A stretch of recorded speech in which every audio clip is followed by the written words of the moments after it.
The Biden administration has plenty to celebrate. Democrats finally passed the president's nearly $1.8 trillion infrastructure plan Friday night. Biden's once-in-a-generation American investment will spend heavily on transportation, utilities, construction, and broadband services.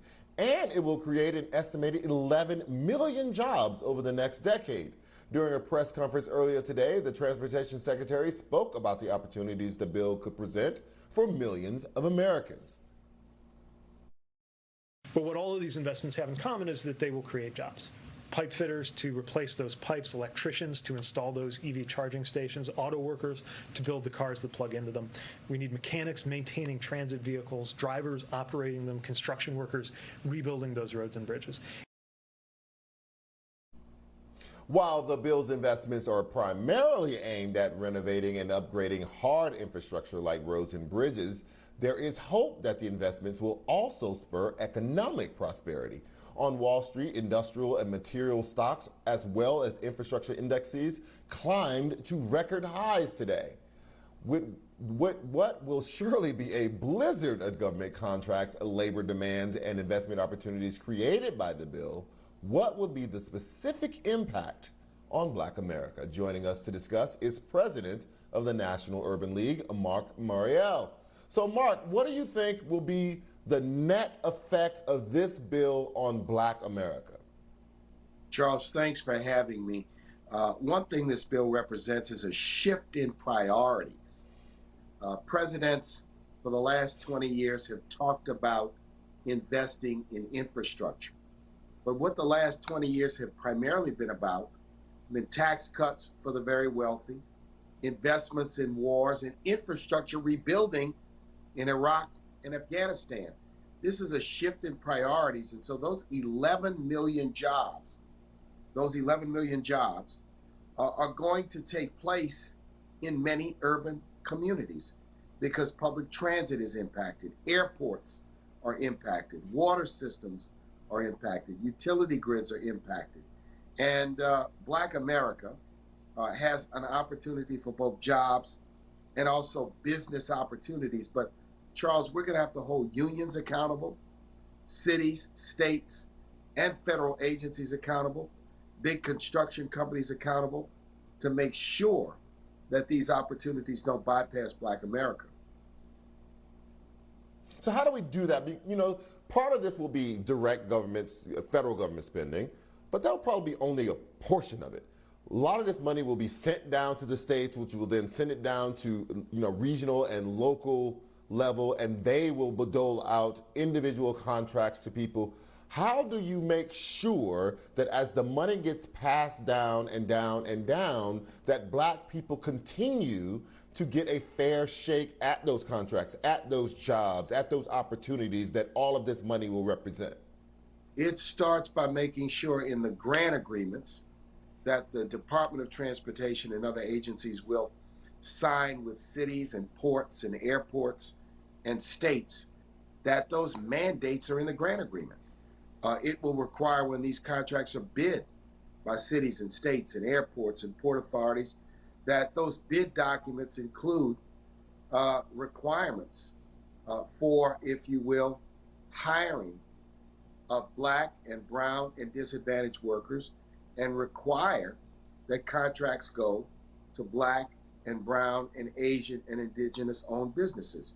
This is going to be a question of hard, strong public policy, not left to a handshake, not left to chance, not left to what if, but really hard public policy. So I encourage every city council member, county commissioner, airport board member, state legislator around the nation, water system board members, water system directors, to begin to put the policies in place to double up and double check to make sure the policies are in place. So when this money comes, those jobs are not going to bypass our communities, but also something we're heavily involved in at the Urban League. We've got to stand up more training opportunities, more apprenticeship programs. We've got to prepare more people for the construction industry jobs that this new jobs bill will create. So is there any language in the bill as written that would ensure that that granting language should pass down to the local level to make sure that people get an active shot, an equal shot at those contracts? Or are there people in the administration like the Pete Buttigieg of the world who will be responsible for adding that language to the money as it goes out the door? So, Charles, I think fairly, there are non-discrimination policies, provisions embedded in the law. There are disadvantaged business and minority business provisions that are embedded in the law. The challenge we've had with many administrations in the past has been the failure to enforce those provisions with great clarity and assertiveness.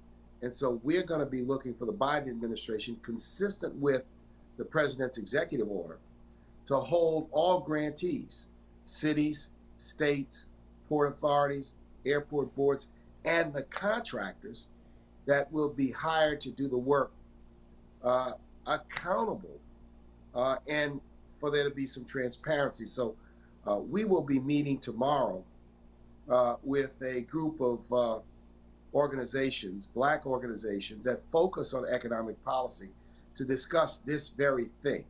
We're going to be vocal about it. We're going to be assertive about it, because if left to chance, Black America could be bypassed. Latinx could be bypassed. We've got to make sure that the law is followed. We've got to make sure that the law is enforced. And we've got to make sure that the investments in workforce, we need the other portion of this plan, which is the so-called reconciliation bill, which is the human needs infrastructure portion, because there's workforce dollars there.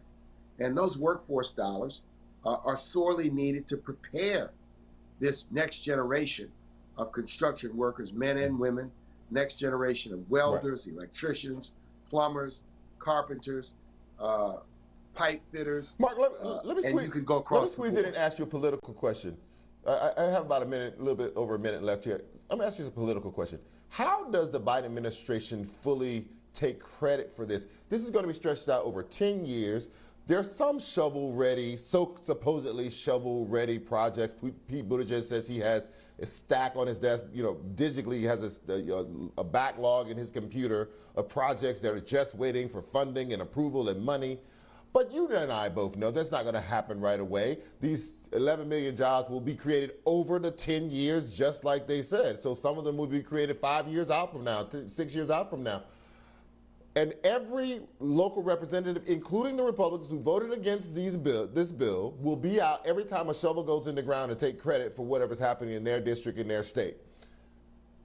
How does the Biden administration stop from falling into the same pitfall that the Obama administration fell in with Obamacare?